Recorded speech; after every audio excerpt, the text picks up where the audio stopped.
There we go. Welcome to Justin and the Minifans. Today is December 4th, December 5th, 2020. And, we are recapping a different week in the Kirk Minahan universe. We had no Steve.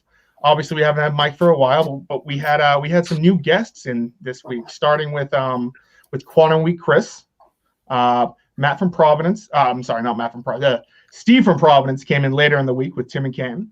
And I'm also joined by Not Kirk's Burner, who was nice enough to join us tonight. How you guys doing tonight? I know It's the weather shit outside. Good. Thanks for having me, Justin. Awesome. So I just wanted to kind of get started. It was a different week, a week unlike any other. With Steve being out and different guests kind of rotating in and out. Chris, Tuesday, that was your show. Were you surprised? Were you surprised when Kirk said, I want Chris in? Did you think it was like a joke? And did you have to, change your plans around? I thought it was really nice that Kirk granted Chris's Make-A-Wish, personally. But it was very nice. I know. I appreciate that. I know. Sadly, I'm on death's door, but I made it for one more week. I was able to get on the show. No, I was shocked. Of course, it was very surprising. Your reception? What other answer should I say there, Justin? I mean, yes, I was expecting a call. Like, what the fuck do you think I'm going to say?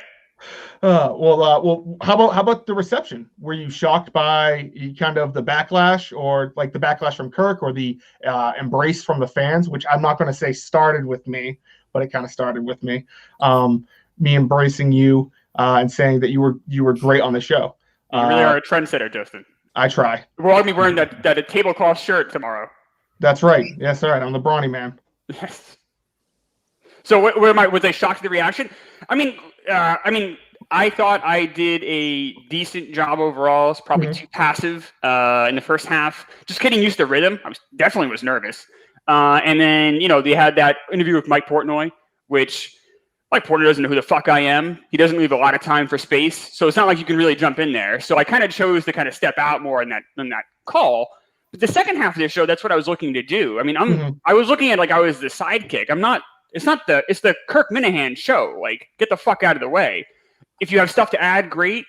But like, no one ever watches the Tonight Show to hear Ed McMahon. Like, you do a couple, hopefully a couple jokes or whatever, add a little bit to the show, and then, Kirk's the reason people download the show. Steve, do you have anything to add? Were you surprised by Chris's performance? Did you think he was going to shit his pants? Did you think he was too quiet?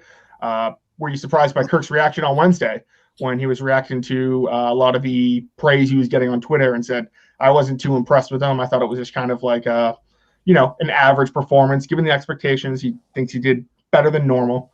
But what are your thoughts on Chris's Tuesday performance? I am having a tough time of getting rid of the visual in my head of some guy taking a picture in his bathroom mirror at a hotel.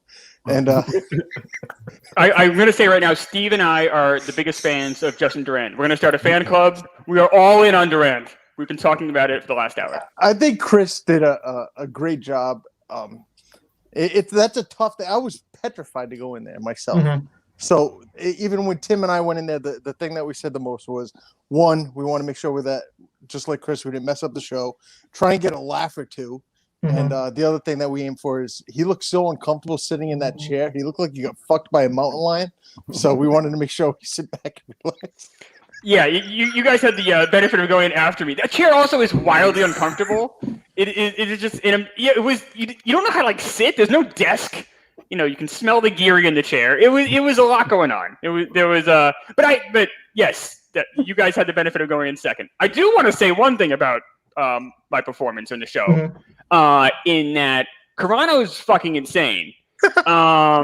Comparing me to Jared Carabas is so ludicrous. You have a guy that has he's the biggest baseball podcast host in the country, in the world. Mm-hmm. He has his own baseball card. I'm a funny looking guy with a small podcast. Like, what the fuck are we doing here? Like, there's not even a close comparison. Carano, his heart's in the right place, but that was an absolutely insane, stupid, idiotic take. But that's what he does best with some of his wild takes. So, but absolutely way off base.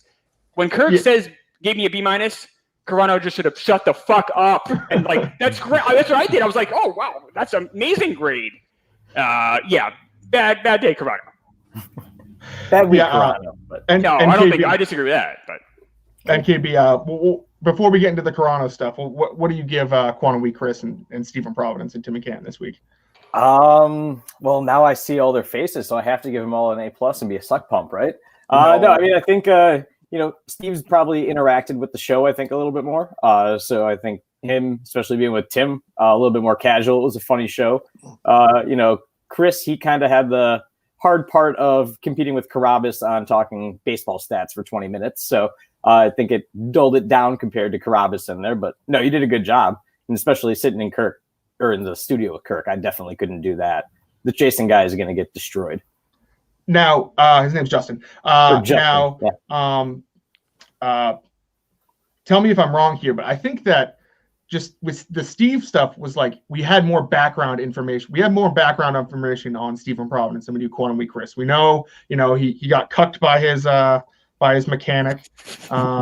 He lives in a homeless shelter. He lives in a homeless shelter and all these things. Doesn't have the best relationship with his mom. So I think Kirk was able to dive more deeply into those issues, into those personal issues, than say with like Quantum Week Chris, because we really don't know, Chris's relationship. I would say first off, I appreciate, and I know Tim does as well. Like the people were saying very nice things to us.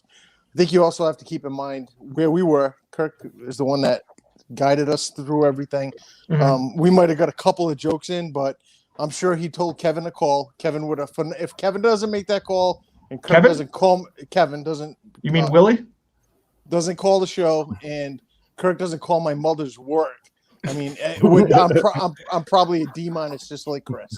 So I mean, it is. Thanks, Dave. I think that you got to give the people saying nice things are very nice, but I think you have to keep in mind where we were and all the stuff that took place to help us out in that situation as well.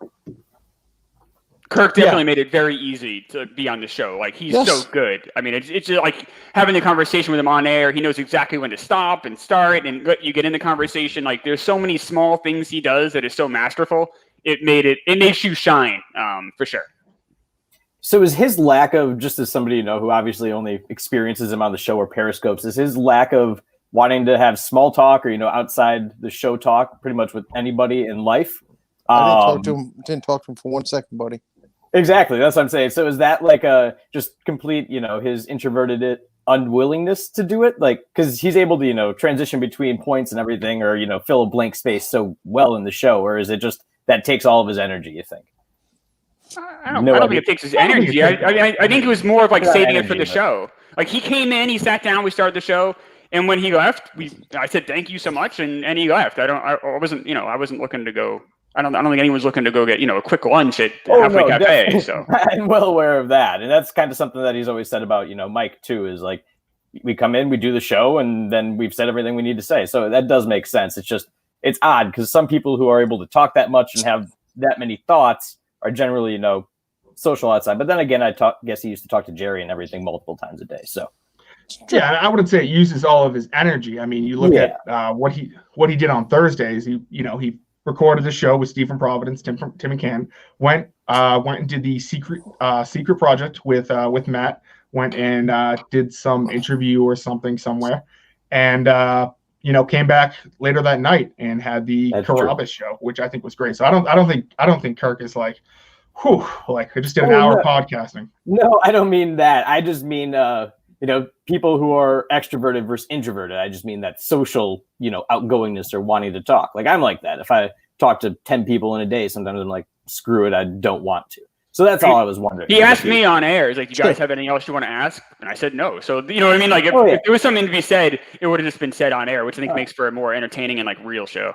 Definitely. I get the point. I don't want to, drag it on and people are going to make fun of me for being boring as shit.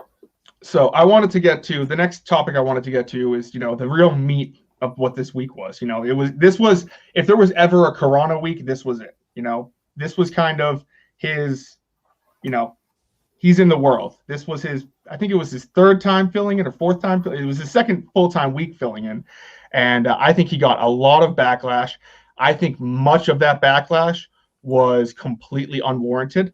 If you look back and you look at the Thursday show being posted too late, I know I did have the emergency wrap-up show and all that stuff, but that's just a fan speculation and stuff like that. I do think that when people I did have Red on and John from Scranton, and I will say the you realize it got too personal when Red was saying like he said his wife is his best friend. I'm like, that has nothing to do with why would you have that show at all, Justin? Why did you have them on? Because that's what we do. The show is not being posted for 6 hours, so we're going to talk about it. What were you doing to help get the show up? What was I doing? Well, I called Carano. I called Steve, and there was nothing I could do. You called Carano before the emergency show? Correct. So you knew that Carano was then out of pocket during that time? Because you didn't say that on your show. Correct, because it's what we do here. Which is what? Lie? I didn't lie. Sounds like you did. So what do you do here? Like I understand that, like, as I'm saying, Carano got so much shit that was unwarranted here. You're still like attacking me because you guys have like this weird bond where someone says one bad thing about you, then you have to like freak out and be like, I just called him insane 5 minutes ago. So what do you do here? I recap. I discuss what's going on in the universe. I discuss what people are saying. I don't know if you knew this, but Thursday, Carano wasn't the most popular person in the entire world. I got some anti-Carano people on. They spoke their piece. Some of it was warranted. Some of it wasn't warranted. I think the stuff about his wife and stuff like that was stupid and was unwarranted. I said that on that show. I do think that there is a fair gripe if you have that you think that Steve would have been able to get that show up in time or another reason. But I think it's ridiculous if I just pretended like didn't happen, and I'm No, you were pretending that you didn't know where he was. No, I said he wasn't able to get the show up until 4. Why did you say that he was doing the special project with Kirk or that he wasn't available? You didn't give any of that information on that show. Yeah, I said the show's not going up till like 4 or 6. But you knew why. You didn't say. Do I need to put on cake? Does Carano like cry? Like, I'm just asking a question. You're the one stammering. I'm just wondering why this happened. I mean, why couldn't Carano, just in all fairness, have just tweeted, "Hey, I'm helping Kirk. Show couldn't have been up for technical difficulties." Carano was doing something with Kirk that he couldn't. I mean, Justin knew the situation. If anyone should have been saying something, it probably should have been Justin if he knew the situation. It just seems weird he didn't say that during the show with John and Red, because maybe they would have had a different opinion. You kind of put them in a bad spot. I don't know, Justin got kind of fucked over. What was it in the last month just for posting DMs or a text or a month and a half ago? So at this point now it's the interim producer. It's not my point. I called Steve. Steve was the one who said, "Hey, it might be a decent idea to do a emergency wrap-up show." I said, "Hey, that's a great idea." So I did it. I guess I should have called you and I should have called Carano beforehand to make sure no one's feelings were going to get hurt because of this. But I just think more information just might have been helpful. More information. It's a reaction show. It's the show wasn't posted for 6 hours. We're going to react to that. I'm not going to go on there and say, "Hey guys, listen, we can't attack Carano. He's doing so much. He's doing all this stuff." You could just give the facts out. Be like, attack Carano all you want, but he won't be able to put the show up because he's doing a special project with Kirk. That's why he's not putting the show up. I'm pretty sure I said because they were busy doing something. I didn't say everyone was saying he's going to a rest stop, which is a stupid fucking joke, and it's fucking moronic and idiotic. But I wasn't saying that. I said he's doing something else. I was not entirely sure of what he was doing. I did not know exactly where they were going. I called him up. I said, "Is there any way I can go into the studio and get the show up?" He said, if you have a key, go and do this." And I said, "I don't have a key." He said, "Well, then there's nothing you can do." And I said, "Okay." I'm sorry if it hurt his feelings. I never said anything hurt his feelings. I was just simply asking the question. You seem to have known more than you let on. That's all I'm saying. No, you're sitting there telling me like I'm some bad person, like I'm some evil person. I never said that. For having Red from Maine and John from Scranton on, I tried to stir some shit, tried to, get reaction to the show, which obviously happened because, Carano was obviously shook by it. You can tell when he plays the Red sound and the next thing he plays is the Zonker sound, which also is irrelevant to any criticism that Red had of Carano. I think I brought you on here to defend your guy, and I sit here and defending him, and I say I think a lot of the shit he got this week was unwarranted, and you're like, "Well, you're the cause of all of this." I never said that. I never once said that. You're assuming that. You seem like you have a lot of guilt. I don't have any guilt. Guilt So for guilty what? people say. Guilt for what? Justin, I'm fucking around. Relax, buddy. It's okay. I was simply asking the question. Okay, so, well, I just wanted to make sure when you're fucking around, if you're providing all the information you have, because I guess we can fuck around as long as we're providing all the information we have. So as long as it's cool that to let people know, oh, we're fucking around with this or this and this, and that we can call people drug dealers on the show, which is perfectly fine. And I don't think that's fine. Okay. I think I busted Matt's balls about it on this show on Tuesday. You busted Matt's balls about it, but he had more information that he was holding on. So next time, I think Matt should give all the information next time instead of, I don't know, playing along or doing something to promote the show or something like that. But no, I think Matt had a decent week. I think it was put in a tough situation. I think you're upset that we had a. I'm not upset at all. What are you talking about? You're not about? upset at all. Before I even did the show, I said we're doing a reactionary show, and you're like, next time I'll just save the $20. I was busting balls, throwing daggers. I was being a dick. God, you were doing the same stuff. Relax. Oh, MKB is taking the shirt off. I thought he was going to hang himself. Yeah, no, which is completely fine. But it's just, I just think if this happened to Cullinane or someone else, you would not be saying this. I think this is you defending your guy, just like how earlier in the week Matt was defending you because you're his guy. Okay. Is that fair to say? I don't think so. I mean, I probably would obviously defend Matt more than I probably would defend somebody else for sure. But I just think it's odd that you had information that you knew. You have a reaction show. You don't see the information. I put everything out there. I said everything. I don't know what you want me to do. You want me to call up Matt on the show and say, hey, listen, would you like a chance to explain yourself? I mean, like NKB said, I mean, I've gotten in trouble these past couple months for fucking saying things that people told me that I wasn't supposed to say. So the narrative out there, I think Kirk put it out that it won't be out till like 4 or 6. So I'm going to run with what's the public narrative. And the public narrative was anti-Carano at that time. I think looking back on it, I'm not entirely sure that Steve would have gotten it out. I'm not entirely sure that anyone else would have gotten it out. I don't think the entirety of the blame for the show being posted late should go on Carano. I think it should be part of it is the hand of God, it's just one of those things that just other things were scheduled to happen. I'm not entirely sure. I do think otherwise he had a pretty decent week besides certain things like the phone lines, the song being cut off in the middle, I think wasn't great. And other things like that. But hey, it's a tough position to be in. I think he did a great job as an intern producer. I think I gave him a B overall, which is incredible for a week. I mean, Lord knows anyone else would have gotten, I would have put him higher than anything Dave Cullinane did last July.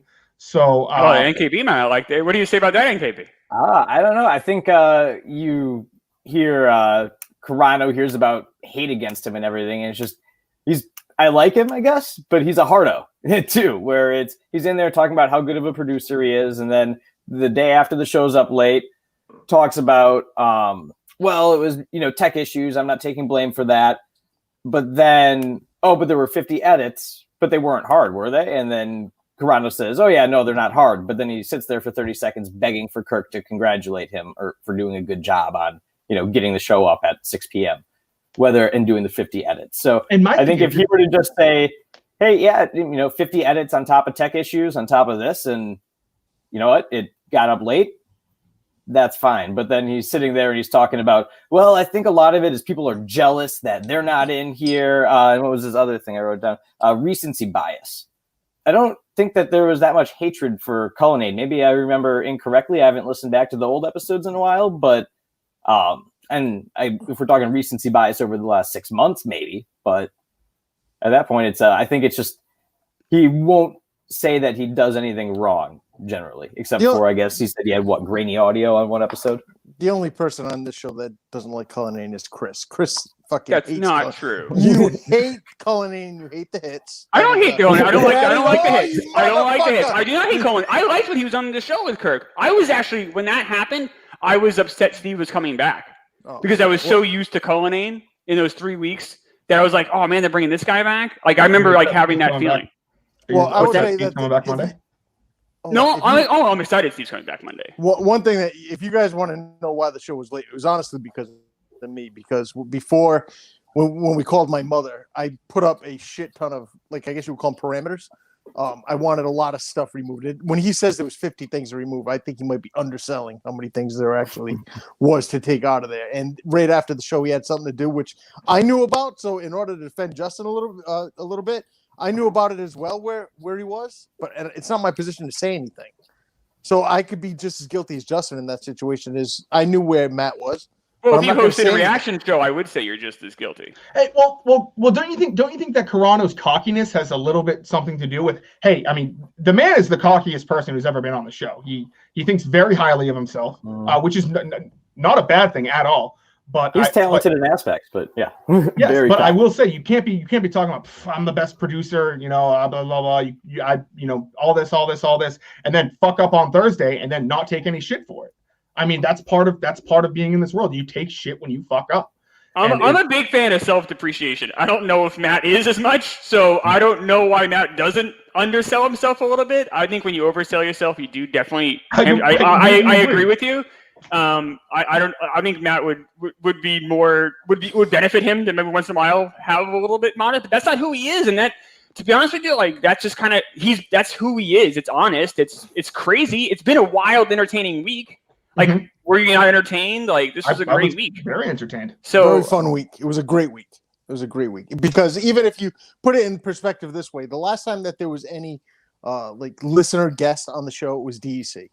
And after that show, Kirk said he was never ever going to do that again. And then after this week, he said that he was more likely to do it again.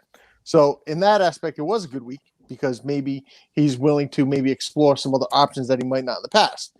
But I think it was a great week for the show. I had a lot of fun personally, which people could say maybe it's selfish for me to think that way, that maybe Tim and I walked in there and we were pretty much not worrying about what everyone else thought, just ourselves, which could be portrayed as being selfish, but I enjoyed it. I would love to do it again. It might never happen again, but for this week, it was an unbelievable experience. I felt the same way when I left the studio with Carano. And this is the difference between me and Carabas, by the way. When I left the studio with Carano, I said, that was so much fun. If I never do it again, it's okay. But if I do it again, then that'll be amazing. But that one experience was awesome. I really doubt Jared Carabas walked out of the studio his first time. Was like, boy, I hope I can do that again. Like, that just shows you how insane Carano is. But that's Carano.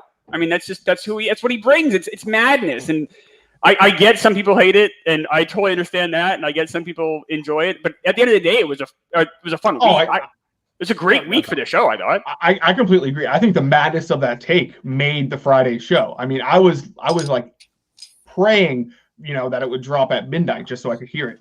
I think necessarily giving him shit for it. It's not the same as having like a bad take in the sense of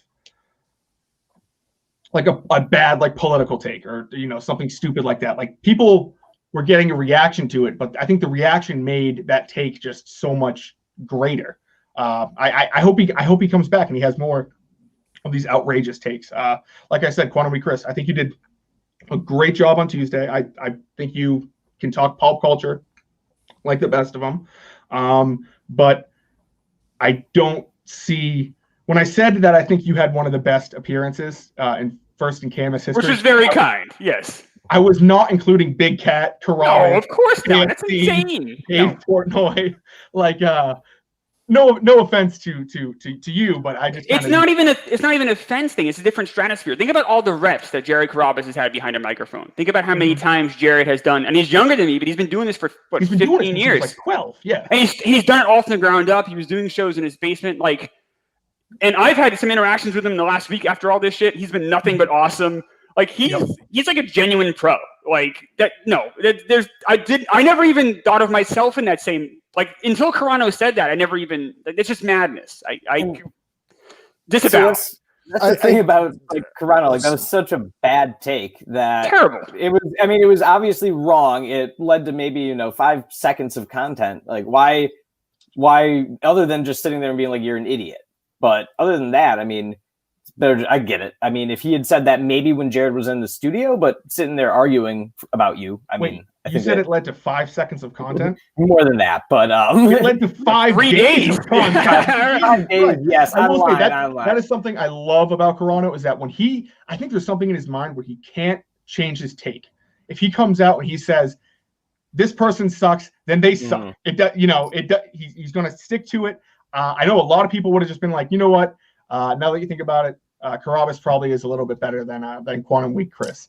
But let me. Oh, sorry, Steve. One thing I was going to say is, as long as it did, what did it take him 6 hours to edit that, or there was a 6 hour break between the time we got the show finished till the time it was edited and put up. He fucking left in Mike's blind school, so I'm never going to be able to sneak in there with Tim and take pictures at his fucking graduation. He's still left in the name. So I'm sure you can still get in there. You can still get in there. Just pretend you're somebody's uncle or something. Your press pass. Where's your press pass? Right. I was press pass. Yeah. Maybe Justin Duran can help you with that. Yeah, we need a show where we just explain what a press pass is to you and Tim, because I'm not entirely sure you understand what a press pass is. But yeah, no, I think it was great that Corona stuck by his take. I think he did not back down when I thought he was going to, turtle and cower when Carabas came in studio. He did not do that. I wouldn't say he backed off a little bit in the sense of where he was like, I don't know what you're like on other shows, which is a fair take. But then he was saying the same thing when it came to you. He was like, well, you have to listen to Chris on my show. It's like, well, you can't say that I'm only know Carabas from this show. I don't know, but Chris is great on this other show. I mean, you just can't do that. But but I like it. It's the Corona standard. He has different standards for his guys. He has different standards for his enemies. It's quite interesting. And I hope I hope nothing, gets Steve out of the way for another week or so.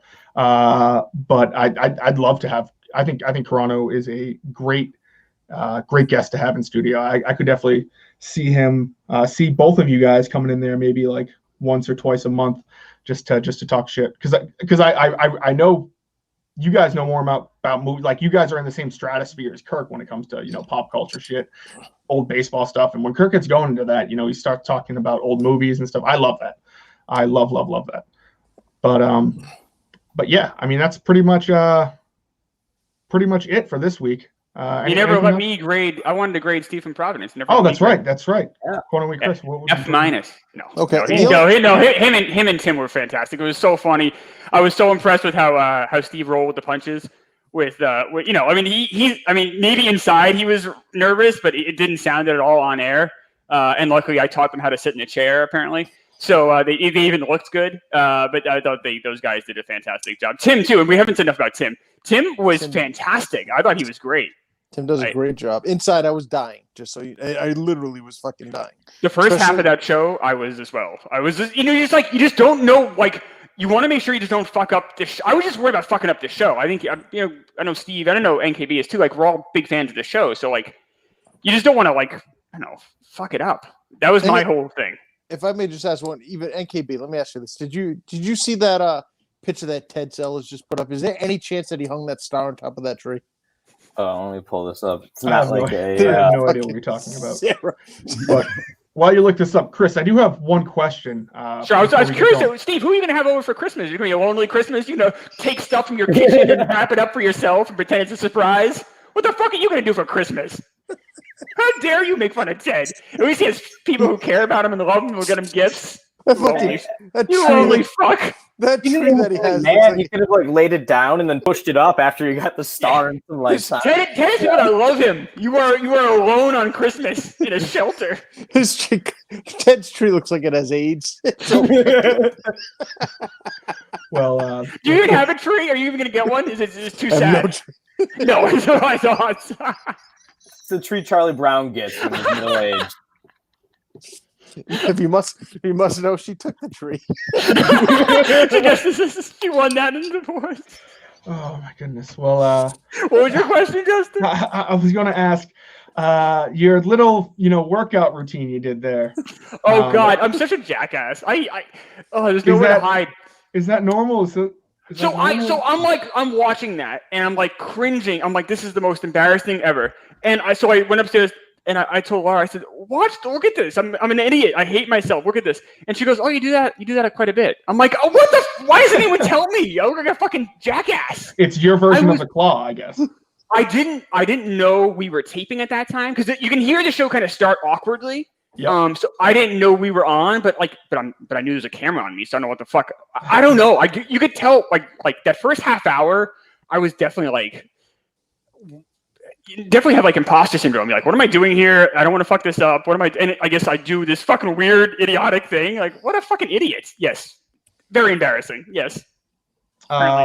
Before we get going, I know I just want to give a shout out. Thank you, Chris, for coming on.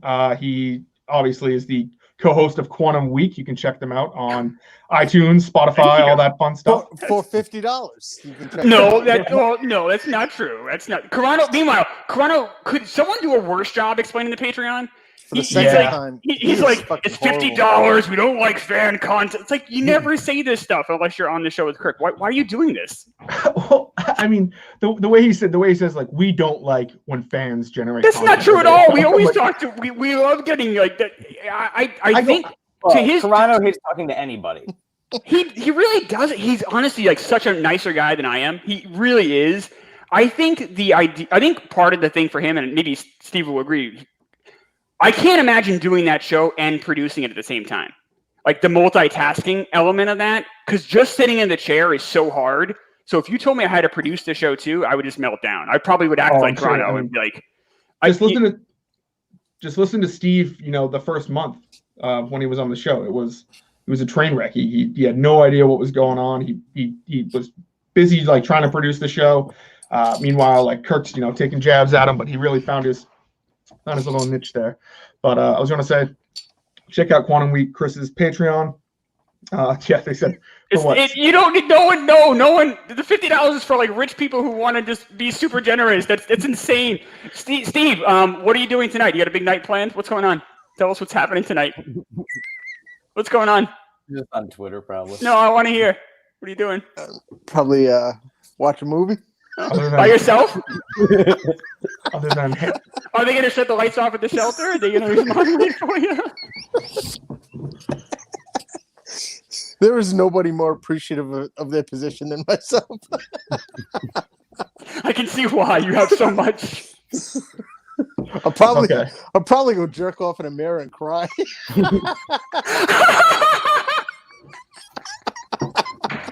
well, I mean, everyone just make sure you take care of your service workers out there. Tip well, and we'll talk to you next week on Just